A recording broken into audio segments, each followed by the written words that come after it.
하나님의 말씀 예레미야애가 3장 19절입니다.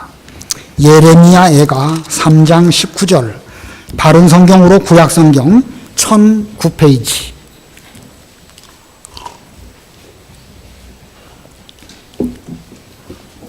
예레미야애가 3장 19절.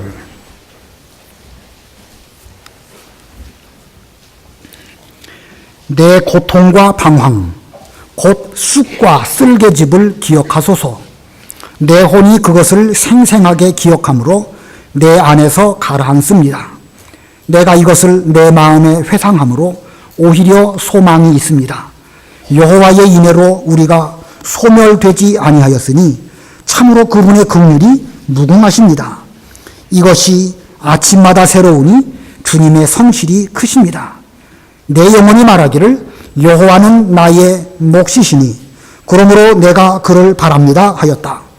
여호와께서는 자신을 기다리는 자나 찾는 영혼에게 선하게 대하시니 사람이 여호와의 구원을 바라고 잠잠히 기다림이 좋다. 거기까지 봉독합니다. 오늘 본문은 예레미야가 애가를 지어서 기록한 말씀, 애가입니다. 애가라는 말은 슬픔의 노래라는 뜻이죠. 슬픔의 노래. 이 전체가 다 애가인데 오늘 제목도 슬픔의 노래, 애가라는 제목입니다. 이스라엘 나라가 르호보암 때에 나라가 둘로 쪼개져서 북쪽은 10지파 이스라엘이 되고 남쪽은 유다가 되었습니다. 북쪽 10지파 이스라엘은 주전 720년 북쪽의 아수르의 침략을 받아서 멸망했습니다. 그 북이스라엘은 넓게 나아가는 타락한 기독교를 상징하는 국가입니다. 남쪽 유다는 그래도 다윗 왕의 신앙 정통을 받아서 바로 믿어보려고 하는 좋은 왕들이 많이 배출된 그런 나라였습니다. 그런데 이 유다 나라가 시간이 점점 지나가고 유다 역사의 말기로 가면 갈수록 점점 타락하게 되었고 그 즈음 북쪽에서 새롭게 등장한 신바빌로니아의 느부갓네살 왕의 침략을 2번 받게 됩니다. 2번째 침략을 당하여서 남쪽 유다도 주전 586년에 결국 멸망했습니다. 유다가 왜 멸망했는가? 유다가 멸망한 이유는 무슨 군사력이 약하거나 무기가 뒤떨어지거나 돈이 없거나 그래서 멸망한 것이 아닙니다. 유다가 말기로 가면 갈수록 왕들이 하나같이 여호와 앞에 악을 행하였습니다. 여호와 앞에서 왕뿐만 아니라 백성들이며 제사장들이며 심지어 선지자들까지도 타락한 가운데 있었기 때문에 그들의 신앙 상태는 심히 곤고한 상태가 되었습니다. 하나님의 나라 잘 믿는다고 하는 유다가 결국은 그렇게 되고 말았습니다. 유다를 사랑하시는 하나님께서 그들을 버려두지 아니하시고 계속해서 선지자들을 보내셔서 때로는 그들을 잘 얼르기도 하셨고 때로는 무서운 하나님의 말씀으로 그들을 책망하셨습니다. 그러다가 이제 유다 말기 무렵에 예레미야 선지자를 통해서 유다를 깨우치려고 하셨습니다. 하나님께서는 이 예레미야를 보내셨는데 그냥 1-2번 보내시고 통지문 보내는 것으로 그렇게 하신 것이 아니고 보내시고 또 계속 부지런히 보내셨습니다. 이 예레미야 성경 전체에 보면 하나님께서 예레미야를 부지런히 보내셨다라는 말씀이 상당히 많이 나옵니다. 부지런히라는 말씀이 몇 번이나 나오는가 찾아보니까 전부 13번 나옵니다. 그 중에 대표적인 부분을 한번 찾아보겠습니다. 예레미야 25장 3절 4절. 예레미야 25장 3절 4절 읽어보세요. 예레미야 25장 3절. 유다왕 아몬의 아들 요시야 통치 13년부터 오늘까지 23년 동안 여호와의 말씀이 내게 임하셨으므로 내가 너희에게 계속 부지런히 말하였으나 너희가 듣지 아니하였다. 여호와께서 너희에게 그분의 모든 종 선지자들을 계속 부지런히 보내셨으나 너희가 듣지 아니하였고 들으려고 귀를 기울이지도 아니하였다. 요시야 통치 13년부터 오늘까지 몇 년 동안이라고 그랬죠?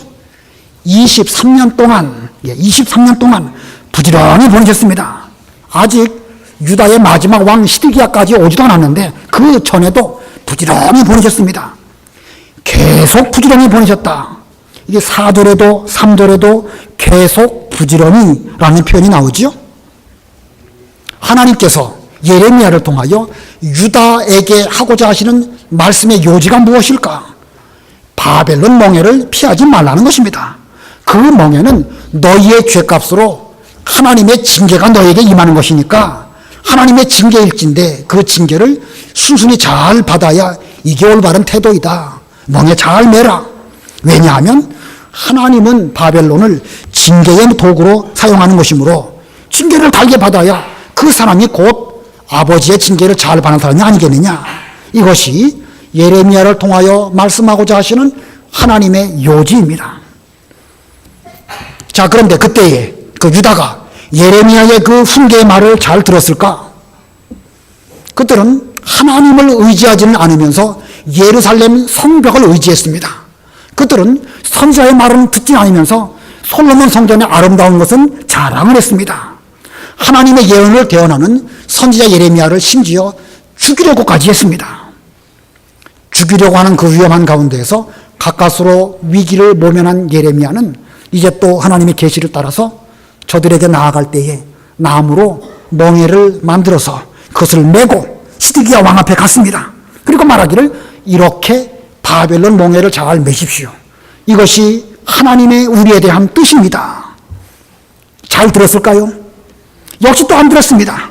왕을 비롯해서 제사장, 백성들, 선지자들 다 말 안 들었습니다.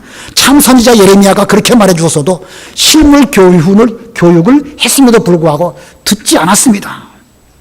그리고 누구의 말을 들었는가? 그 당시에 하나냐라고 하는 사람이 있었는데 그 하나냐가 뭐라고 말했느냐? 하나님의 백성들이다 우리들은.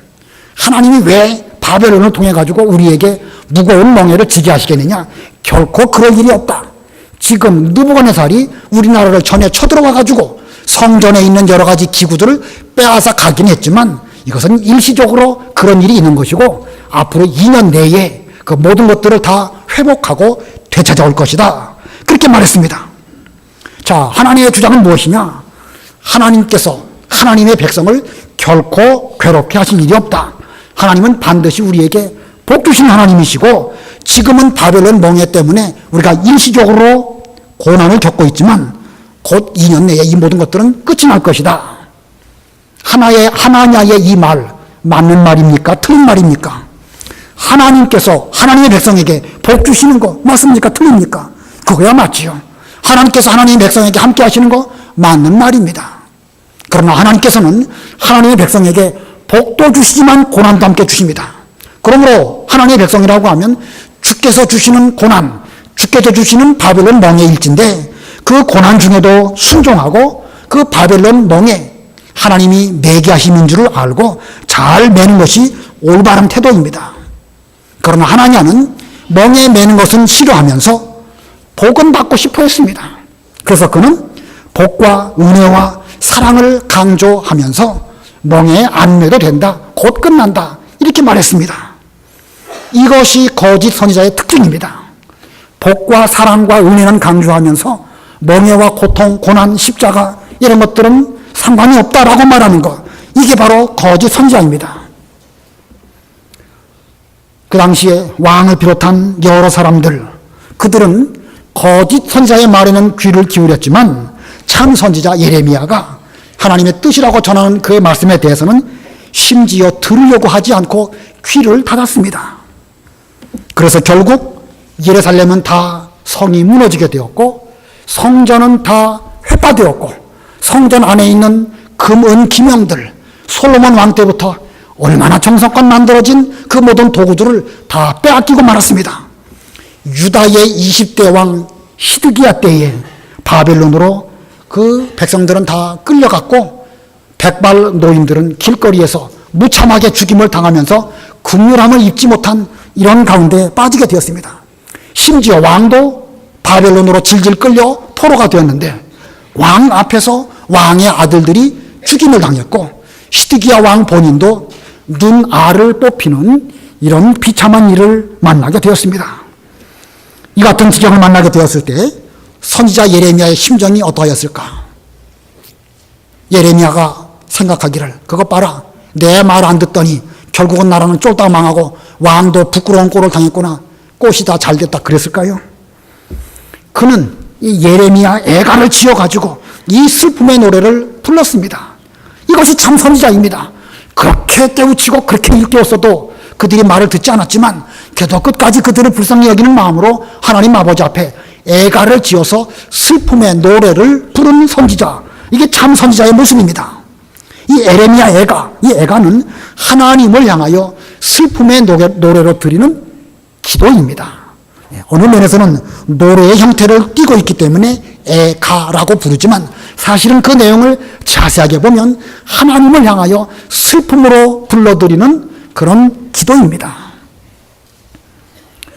참 선지자 예레미야가 부지런히 일할 때에 거짓 선지자 하나냐 역시 활동했던 것처럼 어느 시대든지 참 선지자도 있는가 하면 그렇지 못한 경우도 있습니다. 누가 거짓말하는 자일까? 나는 참 선지자이고 저 사람은 나와 다르기 때문에 거짓이다. 우리는 그렇게 말할 수 없습니다. 지난 주일에도 말씀드린 것처럼 사람은 다 자기 입장에서 상대방을 보기 때문에 내가 보기에는 나는 선하고 상대방은 틀린 것처럼 보입니다. 그것을 철학적으로 동굴의 우상이라고 말씀드렸죠. 우리 모두는 다 동굴의 우상에 갇혀있는 이런 가운데 있기 때문에 자기 관점으로 함부로 다른 사람이 거짓말하고 있다 이렇게 말해서는 결코 옳지 않습니다.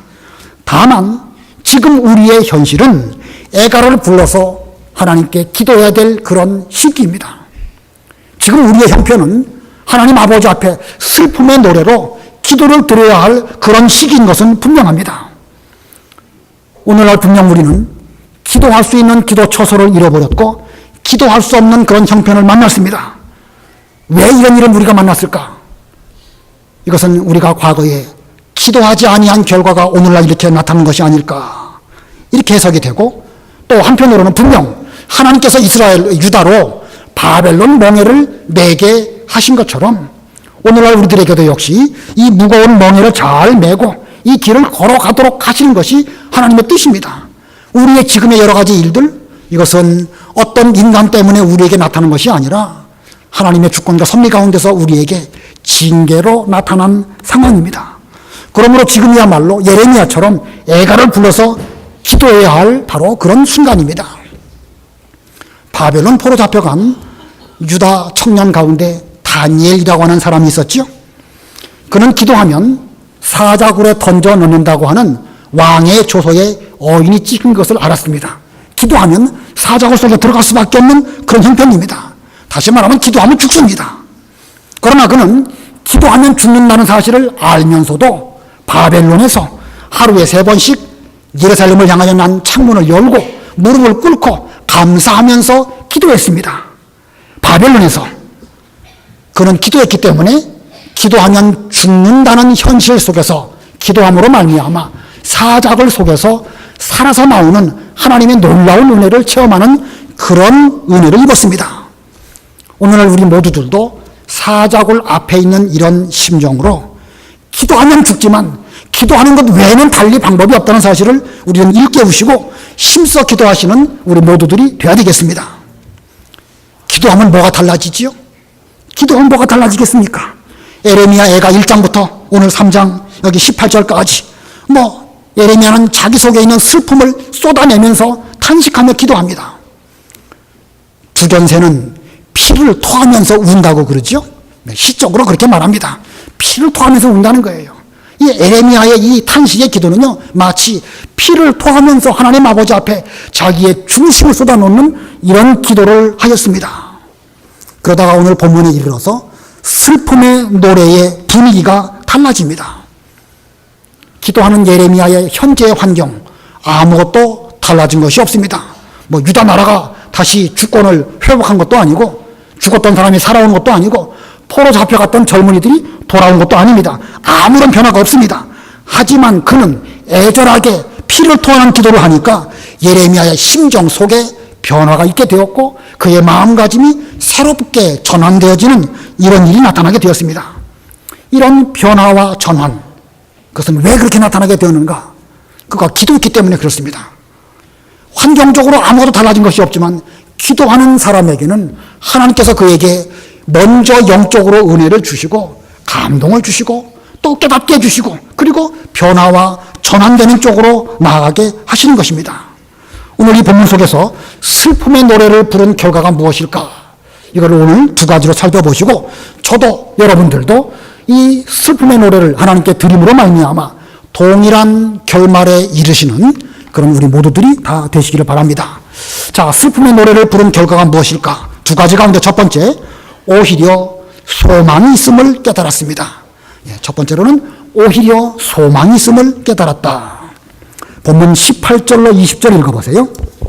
18절 그러므로 스스로 말하기를 내 인내가 바닥나고 소망이 여호와에게서 끊어졌다라고 하였다.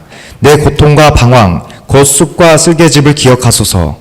내 혼이 그것을 생생하게 기억함으로 내 안에서 가라앉습니다. 예, 18절에 보니까 인내가 바닥났다고 그랬습니다. 이거 뭐 인내가 바닥났지요. 나라가 망했으니 더 이상 어떻게 할 수가 없습니다. 소망이 여호와 앞에서 끊어졌다. 소망이 끊어졌다. 절망이라고 표현할 수 있겠죠. 예, 여호와께서 유다를 망하게 하셨으니까 인내도 불필요하고 소망도 절망으로 변하였습니다. 그 고통이 얼마나 쓴지 쑥과 쓸개즙과 같다 이렇게 표현했습니다. 여러분 쓸개즙 잡숴보신 적 있으신가요? 예, 전에 중국에서 오신 분이 저에게 쓸개즙이라고 주신 적이 있는데 한번 맛을 보니까 이거 비릿하고 쓰기가 말로 표현할 수가 없습니다. 이 예레미야가 유다와 예루살렘의 멸망을 생각할 때에 그때의 그 모습이 생생하게 머릿속에 생각나는데 지금도 그 쓴 것이 쑥처럼 쓴 쓸기들처럼 그 참상 때문에 그 예레미야의 마음속이 마치 마음이 가라앉는 것 같은 그런 상황이라고 했습니다. 그래서 여기 20절 보니까 내 혼이 그것을 생생하게 기억함으로 내 안에서 가라앉습니다. 내 혼이 가라앉는다. 이게 무슨 뜻일까요? 내 혼이 가라앉는다. 내 영혼이 그 깊은 웅덩이, 다시 떠오를 수 없는 깊은 웅덩이 속으로 쑥 가라앉는데 이거 뭐 더 이상 소망도 없고 이제는 죽었다. 이런 정도로까지 가라앉는다. 그런 뜻입니다. 얼마나 절망을 느꼈으면 이렇게 표현했을까요? 그러나 그가 그렇게 혼이 가라앉는 것 같은 그런 깊은 절망 속에 있었을 바로 그때에 기도하는 예레미야에게 주시는 하나님의 깨달음이 있었습니다. 하나님의 깨달음 21절 22절 우리 다 같이 합독하겠습니다. 시작. 내가 이것을 내 마음에 회상함으로 오히려 소망이 있습니다. 여호와의 인애로 우리가 소멸되지 아니하였으니 참으로 그분의 긍휼이 무궁하십니다. 내 마음에 옛날 예루살렘의 그 일, 뭐 옛날이 아니라 불과 얼마 전이겠죠. 그걸 회상할 때마다 오히려 소망이 있습니다. 오히려 소망이 있습니다. 이게 무슨 뜻입니까? 모든 것이 다 파괴되고 많은 사람들이 다 죽은 거 생각하면 절망할 수밖에 없지만 그걸 가만히 생각해 보니까 우리 여호와의 인애로 말미암아 우리가 소멸되지 않았구나 라는 걸 생각하니까 소망이 있다.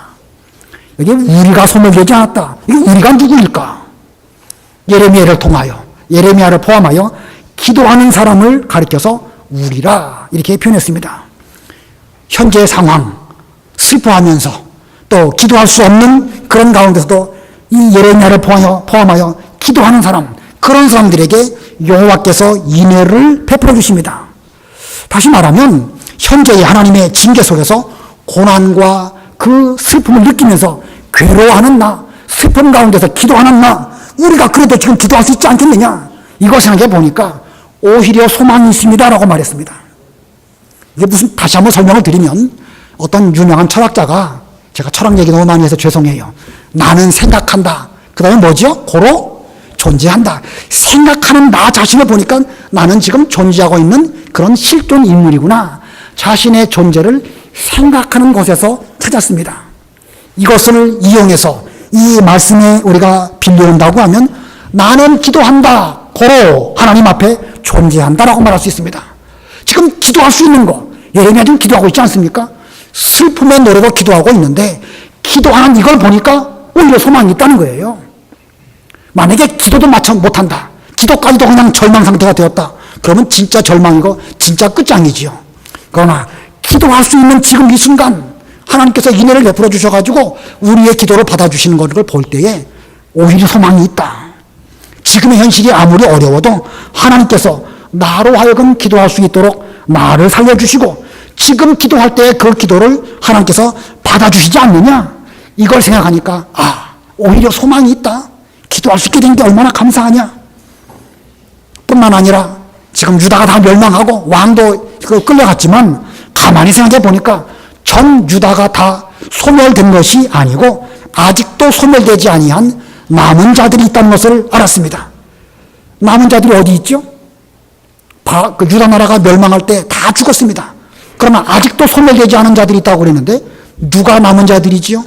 바벨론으로 끌려간 사람들, 포로 잡혀간 사람들입니다. 바벨론으로 포로 잡혀간 그 사람들은 어떤 사람들일까요? 좋은 사람들일까요? 나쁜 사람들일까요? 무능해가지고 끌려갔을까요? 아니면 하나님의 뜻을 따라서 징계를 잘 감당하기 위해서 끌려갔을까요? 하나님의 징계가 이것이구나, 주님의 뜻이라고 하면 멍에를 잘 메고 바벨론 어려운 기간을 잘 보내겠습니다, 이런 심정으로 끌려간 사람들입니다. 다니엘 1장에 보면 그들이 어떤 사람이었는지 말하고 있습니다. 다니엘 1장 1절로 4절 읽어보세요. 다니엘 1장 1절. 유다 왕 여호야김 통치 제3년에 바벨로니아 왕 느부갓네살이 예루살렘으로 와서 성을 포위했다. 주께서 유다 왕 여호야김과 하나님의 성전 기물들 중 일부를 그의 손에 넘겨주셨으므로 그가 그것들을 신할 땅 자기 신들의 신전으로 가져가서 그 보물창고에 넣어두었다. 왕이 그의 환관장 아스부나스에게 말했다. 이스라엘 자손들, 왕족과 귀족들 가운데서 흠이 전혀 없고 용모가 좋으며 모든 지혜에 능숙하고 지식이 뛰어나며 통찰력이 있어 왕국에 설 수 있는 능력을 갖춘 소년들을 데려와서 그들에게 갈대아인들의 학문과 언어를 가르쳐라. 예, 느부갓네살 왕이 유다를 다 쫄딱 멸망시킨 것처럼 보였지만 하나님의 인애 가운데 아직도 남은 자가 있었으니 그들은 곧 바벨론으로 포로 잡혀간 젊은 소년들입니다. 느부갓네살 왕이 그들을 등용하려고 보니까 그 가운데 흠이 없고 용모가 좋고 지혜가 능숙하고 지식이 있고 통찰력이 있어서 앞으로 왕궁에 쓸만한 사람들이 그 가운데 많이 있었습니다. 그들은 이렇게 육신적인 자격 조건도 훌륭했지만 그 가운데 다니엘과 그의 세 친구들은 신앙적으로도 괜찮은 사람들이 그 가운데 있었습니다. 이렇게 하나님께서는 바벨론으로 포로 잡혀간 그 사람들 가운데 정말로 쓸만한 유능한 그런 사람들을 남겨놓으셨습니다. 자, 하나님께서는 징계를 베푸시는 가운데서도 인애를 베풀어 주셔서 남은 자를 남겨주셨습니다. 밤나무, 상술나무가 배임을 당하여도 그 그루터기가 남아있는 것처럼 거룩한 씨를 하나님께서는 오묘한 섭리 가운데 남겨주신 것입니다. 예레미야는 이 사실을 기도하는 가운데 깨달았을 뿐만 아니라 매일 아침마다 기도드릴 때에 하나님께서 남겨두지 않았느냐, 너 기도할 수 있지 않느냐, 이것을 새롭게 예레미야에게 일깨워 주셨습니다. 본문 23절 다 같이 합독하겠습니다. 시작. 이것이 아침마다 새로우니 주님의 성실이 크십니다. 예, 기도하니까 하나님께서 기도하는 아침마다 새롭게 일깨워 주셨습니다. 하나님의 성실은 참으로 크시다. 나 같은 자가 무엇이라고 기도한 것밖에 없는데 기도를 통하여 하나님의 인애가 무한하심, 국률이 무궁하심, 이것을 일깨워 주시는가, 주님의 성실이 얼마나 크신가, 이것을 깨달을 때마다 오히려 소망이 있다. 하나님은 우리에게 이 징계를 통하여 더 좋은 은혜를 주시려고 이렇게 하시는 것이구나, 소망이 있다. 이렇게 기도하는 예레미야는 깨달았던 것입니다. 우리는 여기에서 중요한 원리, 진리를 하나 깨닫게 됩니다. 유다가 과거에 예전 성전도 있고 예루살렘 성도 튼튼하고 왕도 있고 모든 것도 넉넉할 때에 그들은 아무 문제 없었습니다. 그러나 그때 그들은 기도하지 않았습니다. 하나님을 제대로 섬기지 못했습니다. 그렇기 때문에 그들은 많은 것이 있음에도 불구하고 소망이 없었습니다. 하지만 지금 모든 것들은 다 잃어버린 지금 비로소 슬픔을 토하면서 기도하게 되니까 하나님의 인애, 그분의 긍휼의 무한하심, 주님의 성실, 이것을 깨닫게 되면서 오히려 소망이 있다라고 하는 것을 깨닫게 된 것입니다. 모든 것을 다 빼앗겨 버렸지만 오히려 그때의 하나님을 찾고 기도하게 되었고, 그렇게 기도하는 그에게는 오히려 더 큰 소망을 깨닫는 이런 가운데로 들어가게 되었습니다. 이게 기도하는 자에게 주시는 하나님의 은혜인 것입니다. 한 7월쯤 광주 기도원에서 금요일 날 주일 예배를 준비하고 있었는데 어떤 분께서 전화를 주셨습니다. 우리 정기정 집사님이셔요. 예, 집사님 저한테 전화하시면서 지금 물질 문제 때문에 어려운 가운데 있군요. 천지 만물이 다 하나님의 것인데 그분이 우리의 아버지이신데 우리 그런 거 가지고 다투지 말고 아버지 한 분만 소유하고 그분 한 분으로 만족하는 삶을 사는 것이 좋지 않겠습니까? 어른으로서 아들뻘 되는 저에게 그렇게 말씀해 주셨습니다. 저는 그 말씀을 들으면서 맞습니다, 집사님. 예. 말은 그렇게 대답을 했지만 속으로는 이게 몇백억인데 이걸 어떻게 그냥 내놓을 수 있을까요? 이렇게 생각을 했습니다.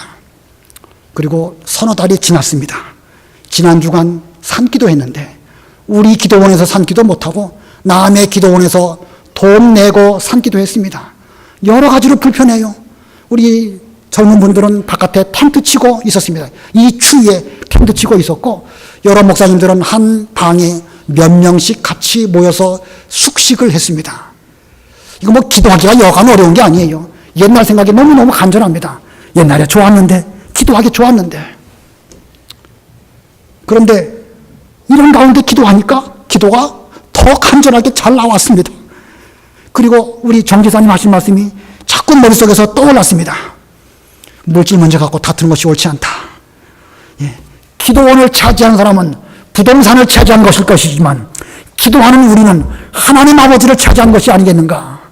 이런 깨달음을 저에게 주셨습니다. 예. 기도원 차지한 거 뭐 나쁘다는 거 아닙니다. 그들도 그들 나름대로 잘해보려고 하는 것이겠지만 결국은 부동산 차지한 것이지만 기도하는 우리는 하나님 아버지를 차지한 것입니다. 기도하는 우리는 여호와의 인내하심, 기도하는 우리는 그분의 무궁하심과 주님의 성실을 기도하는 가운데 처음 하게 되었습니다. 부동산 많은 것보다 이게 훨씬 더 좋은 거 아니겠습니까? 여러분 기도하시기 바랍니다. 지금 기도할 때입니다. 피를 토하는 기도를 해야 될 때가 바로 지금입니다. 기도하면 오히려 우리에게 소망이 있습니다. 하나님 아버지께서 우리의 아버지가 되어주시고 또 아직 기도할 수 있지 않느냐, 그리고 앞으로 남은 자가 있지 않느냐, 얼마나 좋은 것들이 많이 남아있는데 우리에게 이렇게 말씀하실 것입니다. 예레미야와 같이 슬픔의 노래로 기도하심으로 오히려 소망이 있는 이런 우리 모두들이 되어야 되겠습니다. 그다음에 두 번째로 슬픔의 노래를 통하여 기도한 결과가 무엇일까? 두 번째는 여호와는 나의 기업이심을 깨달았습니다. 여호와는 나의 기업이시라 라는 진리를 깨달았습니다. 24절 읽어보세요. 24절 내 영혼이 말하기를 여호와는 나의 몫이시니 그러므로 내가 그를 바랍니다 하였다. 예, 여기에는 여호와는 나의 몫이시니 라고 표현하고 있는데 개역 성경에는 여호와는 나의 기업이시니 이렇게 말씀하고 있습니다. 여러분 화면 보시고 24절 다 같이 합독하겠습니다. 시작. 내 심령에 이르기를 여호와는 나의 기업이시니 그러므로 내가 저를 바라리라 하도다. 목, 분깃, 기업 다 같은 말입니다. 쉽게 말하면 내가 먹고 사는데 필요한 그런 밥줄, 이것이 목, 분깃, 기업 이렇게 말합니다. 이스라엘 백성들이 가나안 땅에 들어갔을 때에 제비를 뽑아가지고 각 지파마다 기업을 나누어 가졌습니다. 그들은 그 기업에서 농사를 짓고 포도원을 재배하고 양을 치면서 먹고 살았습니다. 그러나 바벨론의 침략으로 전 가나안 땅이 황폐하게 되었는데 마치 안식년을 누리듯이 70년 동안 아무도 그 땅을 경작하지 않았다. 그러니까 가나안 땅은 황폐하게 되었습니다. 이제 그들은 더 이상 기업도 없고 직업도 없고 밥줄도 끊어지고 먹고 살 대책이 없는 이런 가운데 빠졌습니다. 그저 그들이 할 수 있는 일은 바벨론 포로가 되어서 종살이 하는 것, 그것밖에 그들은 할 일이 없었습니다. 하지만 바벨론에 잡혀간 유다 백성들은 종살이 하는 중에도 바벨론 강가에 앉아서 울면서 하나님께 기도했습니다. 바벨론은 큰 강들이 많이 있죠. 유프라데스 강도 있고 티그리스 강도 있고 강의 여러 지류들이 많이 있습니다. 그들은 종살이 하는 가운데서도 강가에 나아가서 울면서 하나님 아버지 앞에 기도를 했습니다. 자, 전에 가나안 땅에 살 때에는 비록 좋은 솔로몬 성전 있었음에도 불구하고 하나님 찾는 일 소홀히 했었는데 이제는 바벨론에 와서 종살이 하는 가운데에서 그들은 하나님만 바라볼 수밖에 없었고 하나님 바라보면서 기도했습니다. 자기의 모든 것을 다 잃어버린 뒤에 그들은 고백합니다. 여호와는 나의 기업이시니 그러므로 내가 그분만 바라보겠습니다. 더 이상 농사 지을 땅도 없고 더 이상 아무런 소망도 없습니다.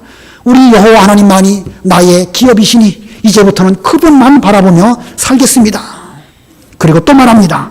25절 26절 본문 25, 26 다 같이 합독하겠습니다. 시작. 여호와께서는 자신을 기다리는 자나 찾는 영혼에게 선하게 대하시니 사람이 여호와의 구원을 바라고 잠잠히 기다림이 좋다. 전에 슬픔을 당하기 전에는 하나님을 잊어버렸고 농사 짓는 일 마음 다 빼앗겼고 포도원 소출에만 소망을 두었습니다. 그러나 이제는 여호와가 기업이 되었기 때문에 여호와만 바라보는 상태가 되었습니다. 언제 여호와께서 우리를 구원해 주실까? 그 구원을 바라보면서 잠잠히 기다리는 이런 가운데 있게 되었습니다. 이게 왜 이런 형편이 되었을까요? 모든 것을 다 잃어버렸기 때문에 이렇게 된 것입니다. 모든 걸 잃어버리지 않았으면 그거 붙잡고 나는 부자다, 재산이 많다, 그거 생각하면서 배부른 흥정을 할 수밖에 없었지만 모든 걸 다 잃어버리니까 여호와만 나의 기업이십니다. 이제는 주님만 바라보고 잠잠히 언제 우리를 구원해 주실지 그때까지 70년 포로 생활 잘 감당하겠습니다. 라는 마음가짐으로 예레미야는 이렇게 본문에 기록을 하고 있는 것입니다. 하나님의 섭리는 참으로 오묘하지요. 나라가 망하고 성전이 무너졌고 많은 사람들이 죽고 큰 고난을 만났지만 그때의 슬픔의 노래를 부르니까 슬픔의 노래 그 애가를 통하여 두 가지를 깨닫게 해주셨습니다. 오히려 소망이 있다. 여호와가 내 기업이시지 않느냐. 다른 거 바라보지 말고 여호와만 바라보는 그런 신앙생활을 잘 하기를 바란다. 이런 것을 기도하는 예레미야에게 일깨워 주셨습니다. 이와 같이 오늘 우리들도 예레미야와 같은 심정으로 정말 피를 토하면서 집에 돌아가셔서 예레미야 1장부터 한번 쭉 읽어보세요. 얼마나 그가 피를 토하는 간절한 심정으로 하나님을 향하여 슬픔의 노래로 부르짖었는가 한번 보시고 우리도 그와 같은 심정으로 기도하시는 여러분 되시기 바랍니다.